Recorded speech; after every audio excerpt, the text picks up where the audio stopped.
Alien, sebagai salah satu ikon terbesar dalam genre film sci-fi horor, maka akan terus ada pertanyaan mengenai kenapa franchise ini begitu sukses, terutama film pertama mereka dalam diskusi budaya populer. Film ini begitu berdampak besar pada genrenya, sehingga membuat banyak film lain dengan tema serupa menjadikan film ini sebagai blueprint atau referensi. Padahal tema cerita yang menggambarkan makhluk asing atau monster pemburu manusia bukanlah ide yang baru pada saat film ini dirilis, yaitu tahun 1979. Jadi, faktor apa yang kira-kira membuat film ini begitu ikonik? Dan seberapa relevankah film ini untuk kita diskusikan hari ini? Let's take a look.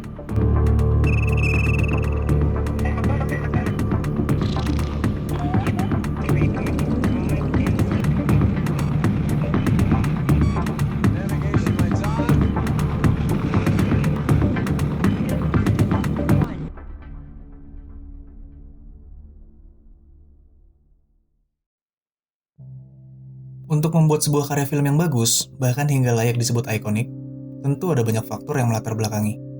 Bisa dari plot film, penyutradaraan, akting pemain, visual effect, dan lain-lain. Tapi buat gue, yang paling menonjol dari film ini, terutama kalau dibandingkan dengan film pendahulunya yang bergenre serupa, adalah relevansi tema yang direpresentasikan, dan bagaimana ia lolos dari ujian zaman. Relevansi yang gue maksud di sini adalah sesimpel kita merasa relate atau terhubung dengan film ini. Walaupun kita tahu ini film sci-fi, dan gak mungkin kita akan berada dalam kondisi seperti di film. Dan yang bikin kita relate adalah karena si film berhasil menerjemahkan pesannya ke dalam gambaran, cerita, atau tokohnya, lewat simbol atau metafor yang kalau kita lihat secara sekilas belum tentu sadar. Dan simbol yang dimaksud dalam kesempatan kali ini adalah Xenomorph, sang alien itu sendiri.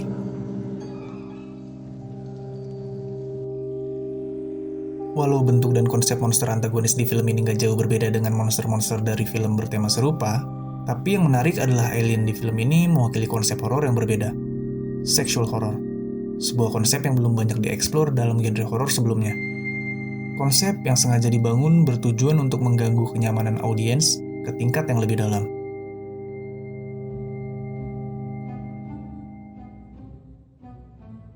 Memasukkan pesan atau propaganda yang kemudian disimbolisasikan sebagai monster antagonis memang bukan hal yang baru pada film bergenre horor. Sebelumnya udah ada film Nosferatu, yang dipercaya sebagai propaganda antisemitik Jerman pada era Pra-Perang Dunia.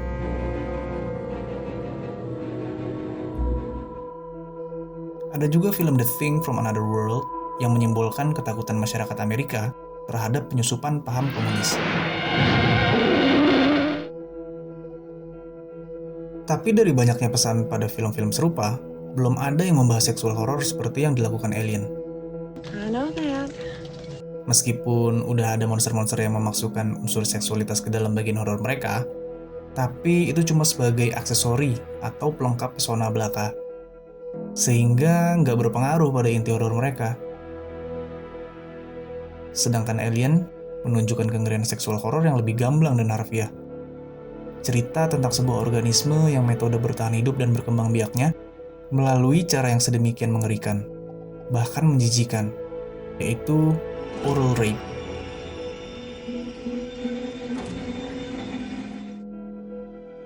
Facehugger, atau bisa disebut sebagai alien tahap kedua, biasanya akan tertidur di dalam cangkang ovomorph, atau fase telur mereka. Sampai ada calon host atau rumah hidup baru yang mendekat. Terus secara tiba-tiba menyerang si calon host tepat di wajah untuk menanamkan bayi alien lewat tenggorokan korban secara paksa.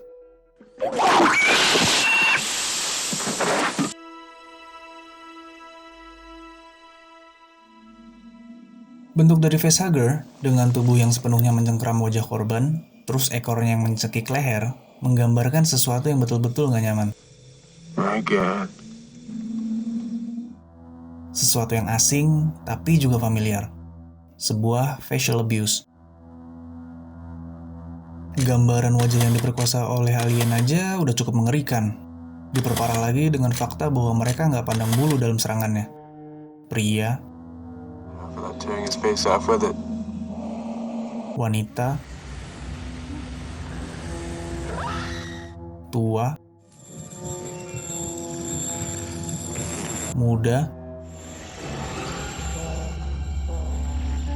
bukanlah persoalan bagi mereka. Hal ini disimbolisasikan dengan wujud alien yang terlihat tanpa mata di setiap cycle hidupnya. Yang artinya, semua orang bisa jadi mangsa. Semua orang bisa dipaksa untuk jadi korban bagi kepentingan mereka. Apa yang terjadi pada Kane adalah gambaran dari proses kehamilan yang tak diinginkan, hasil sebuah pemerkosaan.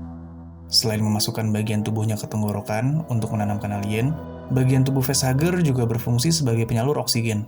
Ini mirip seperti tali pusar pada bayi di rahim ibunya, tapi bedanya selain menjaga si host tetap hidup, ini juga melumpuhkan. Dan jangan lupa, ini adalah bayi alien yang ditanam paksa, dan pasti akan membunuh hostnya saat melahirkan. What's it got down his throat? I would suggest it's feeding him oxygen. Paralyzes him, puts him in a coma. And keeps him alive. Now what the hell is that?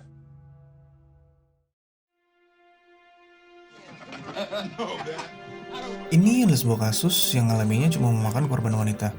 Tapi sekarang digambarkan terbalik dan terjadi pada pria. Di sini kita melihat bagaimana tubuh seorang pria sepenuhnya dinodai dan dilecehkan, meruntuhkan segala batasan gender sebagai korban. Dan ini adalah hal yang disengaja, sebagaimana yang dikatakan oleh screenwriter film ini. One thing that people are all disturbed about is sex. Everybody is always all in a knot about sex. I said, that's how I'm going to attack the audience. I'm going to attack them sexually. And I'm not going to go after the women in the audience. I'm going to attack the men. And I'm going to put in every image I can think of that I know will make the men in the audience cross their legs.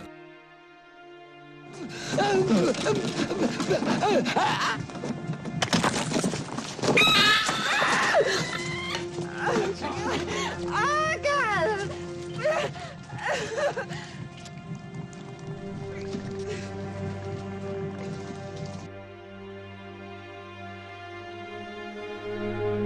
Terus kalau kita lihat karakter lain, bagaimana alien dewasa menyerang Brad?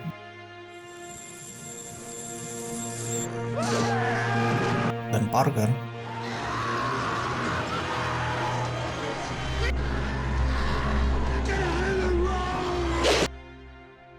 Serangan ini emang udah mengerikan pada dasarnya, tapi ada hal yang sebenarnya implisit dari metode penyerangan ini.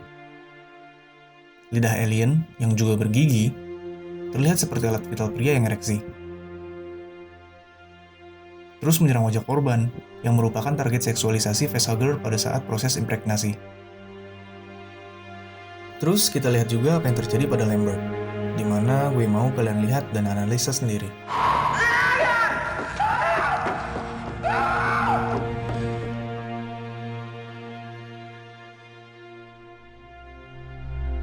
Dan inilah yang dimaksud O'Bannon dengan menyerang secara seksual. Kalau cuma dilihat dari luar, emang terlihat nggak ada yang aneh. Namanya juga alien, pasti cara nyerangnya juga beda. Nggak kayak binatang atau monster lain yang kita udah familiar. Padahal, ini sengaja dimaksudkan untuk menanamkan konsep gambaran subliminal ke dalam persepsi audiens. Jadi pada dasarnya dari sudut pandang ini, kita bisa melihat karakter alien ini sebagai simbolisme dan juga personifikasi dari nafsu pria yang berlebihan. Sebuah seksualitas maskulin, yang kemudian memperluas persepsi kita terhadap tema di film ini. Sebagai kritik sosial dari suatu masalah yang ternyata besar. Kritik sosial? Maksudnya? Kalau kita perhatikan, karakter dalam film ini bukanlah petualang atau pahlawan. Sebaliknya, mereka cuma astronot kelas pekerja biasa. Dalam bukunya, Beautiful Monster, yang mengeksplorasi kisah alien saga secara penuh, penulis David McEntee mencatat bahwa semua penonton bisa mengenali karakter ini. Semua orang di kapal Nostromo adalah pekerja biasa, harian, normal, sama seperti kita semua. Mereka cuma kebetulan hidup dan bekerja di masa depan. Hal ini sesuai dengan pernyataan pemeran tokoh Lambert yang bilang, Ridley wanted that idea of truckers in space. That we had been up there and basically what we were truckers. Selain tokoh protagonis Ellen Ripley, masing-masing anggota kru cuma dapat beberapa kalimat pendek di sana-sini. Dan kita cuma bisa melihat kepribadian mereka dari pandangan sekilas.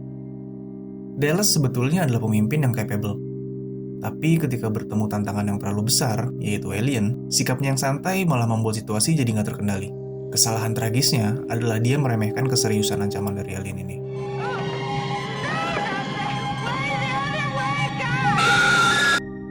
Untuk Kane, rasa penasaran yang terburu-buru dari dia adalah hal yang bikin masalah dari awal. Let's get out of here. It's not this far, he must go on. He does. Lambert, come on over here. I don't know, but it's like the goddamn tropics in here.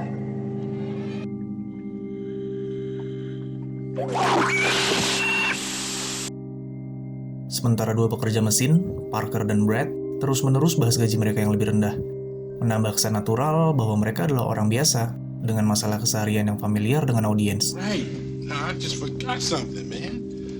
Before we dock, I think we ought to discuss the bonus situation. Right. Brett and I, we think we deserve full shares, right? Henry? You see, Mr. Park and I feel that the bonus situation has never been on an equitable. You're obligated under Section I hate to bring 18. this up, but this is a commercial ship, not a rescue ship. Right. And it's not my contract to do this kind of duty. And what about the money? If you want to give me some money to do, I'd be happy to. Why? That's right. Let's go with the bonus situation. Lalu Ash, tugas sains dalam kru. Digambarkan dengan penggambaran tokoh ilmuwan pada umumnya dalam film. Kaku. Ekspresi wajah yang datar selama adegan chestbuster memberikan kesan bahwa dia menyembunyikan sesuatu yang dia simpan sendiri.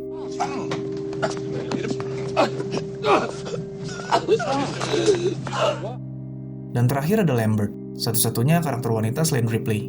Yang kontras dengan sikap tegas dari Ripley, Lambert cenderung berperilaku mudah panik dan histeris, mengingatkan kita pada peran wanita dalam film horor tradisional.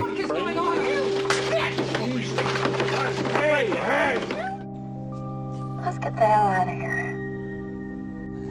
What? And end up like the others? No, you're out of your mind.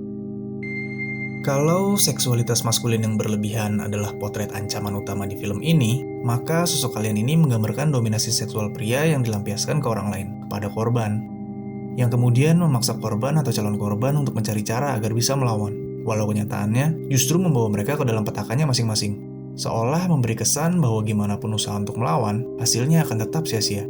Antagonis jauh superior, sehingga pilihan untuk selamat cumalah kabur. Kondisi ini diperparah oleh Ash, yang sebenarnya adalah android, di mana artinya dia nggak memiliki gairah seksual. It's a robot. Ash is a goddamn robot. Tapi anehnya, dia tetap aja melakukan aksi seksual pria yang dia lakukan terhadap Ripley dengan meniru metode alien. Dan itu hanya karena kekagumannya pada spesies yang dianggapnya sempurna dan murni. Alasan yang absurd banget. Perfect organism. You admire it. I admire its purity. Hal ini sebenarnya mengerikan kalau kita pikirin, di mana artinya ada penekanan pesan bahwa akan selalu ada aja yang memberikan justifikasi pada aksi kekerasan ini, dan akan selalu ada aja yang terinspirasi dan tertular untuk melakukan aksi tersebut, sehingga ancaman ini akan terus ada kapanpun dan dimanapun. Dan yang paling mengerikan adalah para pelaku seringkali ialah mereka yang gak kita duga akan melakukan hal itu. Inilah kritik sosial yang gue maksud, bahwa korban dari sexual abuse, sexual horror, seringkali adalah mereka yang gak memiliki kapasitas untuk melawan. Mereka yang orang biasa, terus secara tiba-tiba dihadapkan kepada sesuatu yang sepenuhnya gak bisa mereka handle. Pemirsa, kasus kekerasan seksual di lingkungan pendidikan melonjak sepanjang tahun 2021, baik di lingkungan pendidikan formal maupun agama. Kasus kejahatan seksual di lingkungan pendidikan ibarat fenomena gunung es yang masih saja terus terkuak. Seorang gadis belia berusia 16 tahun di Kabupaten Aceh Utara diduga menjadi korban perkosaan dan prostitusi. Anak, laporan langsung kasus kekerasan seksual di lingkungan pendidikan terus meningkat setiap tahunnya. Ancaman itu buntut dari laporan korban yang telah diperkosa oleh 4 orang pria. Kami tuh kayak dibikin sampah gitu sama orang gitu ya. Menghancurkan anak saya. Perkosaan belasan santriwati oleh guru sekaligus pengasuh pesantren di Cibiru, Bandung, Jawa Barat menjadi sorotan publik. Hubungan Internasional Fisik Putri Angkatan 2018 yang mengalami pelecehan seksual di lingkungan kampus. Peristiwa itu terjadi pada 27 Oktober lalu di ruangan dekan fakultas. Jadi biar agak Yang mana di sini? Kapolsek Kuta Limbaru AKP Henry Surbakti dicopot dari jabatannya buntut dugaan pemerkosaan yang dilakukan oleh penyidik terhadap istri tersangka kasus narkoba.